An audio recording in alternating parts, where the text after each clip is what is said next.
Assalamualaikum warahmatullahi wabarakatuh. Banyak sekali pertanyaan jamaah, Ustadz kasih kami channel untuk kajian anak-anak muda. Di antara anak muda berasal dari Aceh, luar biasa, channelnya Maulizul Akbar Nak.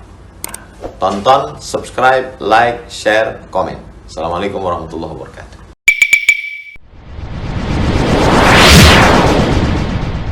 Caleg. Ini musim caleg berkeliaran, datang ke rumah-rumah, ada persahabatan semakin kental, kopi dibayar, kue dibayar. Nah, ini musim banyak datang ke kedai kopi agar ditraktir, tapi kedai kopi yang ada calegnya. Nah, bagaimana hukumnya kalau caleg itu meminta kita membagi-bagi kartu namanya dan kita diberi rezeki?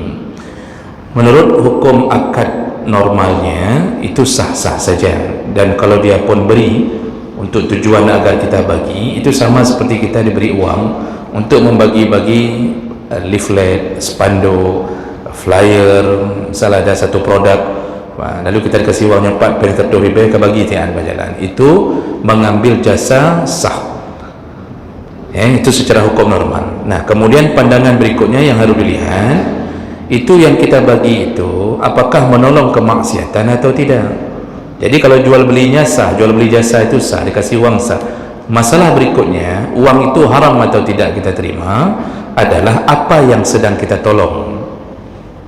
Kalau kita menyebarkan produk haram melalui brosur, kita bagi, kita diberi, maka uang itu pun walaupun sah milik kita, tapi itu haram karena kita telah saling tolong-menolong dalam maksiat. Begitu juga caleg. Kalau yang bapak tolong caleg yang akan menghancurkan bangsa ini, bapak termasuk ke dalam menolong maksiat.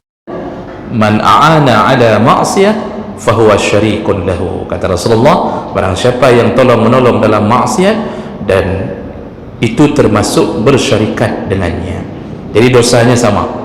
Kada depu calegnya sembahyang entau.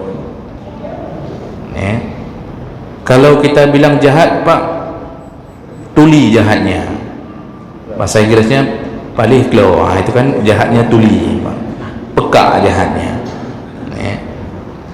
Lalu kita tolong dia untuk menjadi pemimpin, dan kita tahu kalau dia jadi pemimpin, maka dia akan habiskan harta-harta yang tidak layak, dia akan zalim.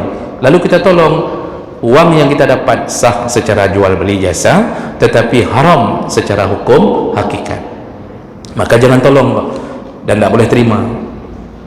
Tidak boleh terima, tidak boleh pun berpura-pura.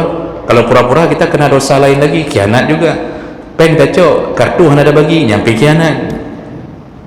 Jadi bagusnya bagaimana? Tolak, laki maaf, mohon maaf, lu hana wate, berbahasa basi lah, tidak ada waktu saya bagi-bagi kartu saya saja, tidak ada yang bagi. Jadi tolak kalau orang itu kita tahu maaf. Tapi kalau calegnya insya Allah saleh, memang orang salat, dan kita tahu akan bermanfaat untuk agama, itu tidak mengapa, boleh dibantu. Maka di mana-mana masjid pun saya bilang, kalaupun kita mau nanti melakukan pemilu itu, maka kalaupun kita tolonglah orang yang punya keinginan menolong agama. Tolonglah orang yang punya keinginan menolong agama, jangan tolong orang yang tak tersentuh agama, Pak. Karena tidak ada manfaat, malah kita nanti hisab kita diperberat Allah Subhanahu wa ta'ala.